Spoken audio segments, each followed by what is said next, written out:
সুপ্রিয় দর্শকবৃন্দ নমস্কার। ফ্যাসিবাদ দমনের প্রশ্নে কোনো দ্বিমত নেই। গতকাল সাংবাদিকদের সঙ্গে মত বিনিময়ের সময় অর্থাৎ প্রেস ব্রিফিংয়ের সময় আসিফ নজরুল অর্থাৎ বর্তমান সরকারের আইন উপদেষ্টা বললেন, এ প্রসঙ্গে আপনাদের মাঝে আমি কিছু শেয়ার করার জন্য আসছি। আপনারা সকলে জানেন ফ্যাসিবাদ কাকে বলে, কোন কোন কারণে ফ্যাসিবাদী সরকার তৈরি হয়, কোন কোন ক্ষেত্র হলে ফ্যাসিবাদ একজন মানুষ হতে পারে, এ সম্পর্কে আপনারা সকলে জানেন। এ বিষয়ে আমি আলোচনা করব না, অর্থাৎ ফ্যাসিবাদের সংজ্ঞা আপনাদের সকলের জানা। এখন আমার আপনাদের কাছে প্রশ্ন বা আপনারা কমেন্টস করবেন, ফ্যাসিবাদ সরকার কে?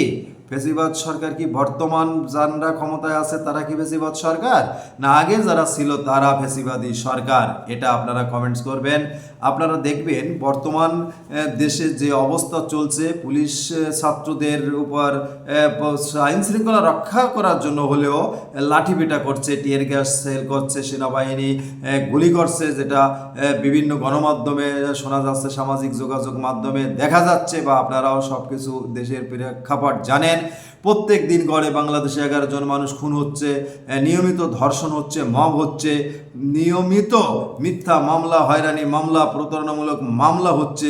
এবার ফ্যাসিবাদের সংজ্ঞা কি? বর্তমান সরকারের সময় যেভাবে মব হয়েছে, মিথ্যা মামলা হয়েছে, খুন হচ্ছে, ধর্ষণ হচ্ছে, 54 বছরের স্বাধীনতা, 54 বছর বাংলাদেশ স্বাধীন হয়েছে, সর্বোচ্চ অর্থাৎ এই অন্তর্বর্তীকালীন সরকারের সময় আইন শৃঙ্খলার অবনতি সবচেয়ে বেশি হয়েছে, যা আগের কোনো সরকারের সময় ছিল না। এটা সাধারণ জনগণের কথা, এটা জরিপের কথা, এটা বিভিন্ন পেপার পত্রিকা অনুযায়ী, সূত্র অনুযায়ী কথা। অতএব তাহলে ফ্যাসিবাদ কোন সরকার, আগের সরকার না বর্তমান সরকার? আপনারা কমেন্টস করবেন। আমরাও ফ্যাসিবাদ মুক্ত সমাজ চাই।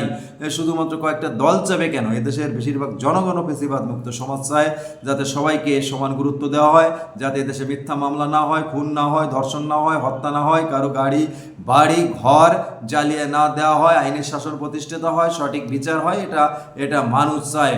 অতএব ফ্যাসিবাদ মুক্ত সমাজ আমরা সবাই চাই। আইন উপদেষ্টার কথা আমরাও সমর্থন করি, কিন্তু প্রশ্ন হচ্ছে ফ্যাসিবাদী কারা, বর্তমান সরকার না আগের সরকার? আপনারা আলোচনা করবেন, পর্যালোচনা করবেন, পাশাপাশি কমেন্টস করবেন।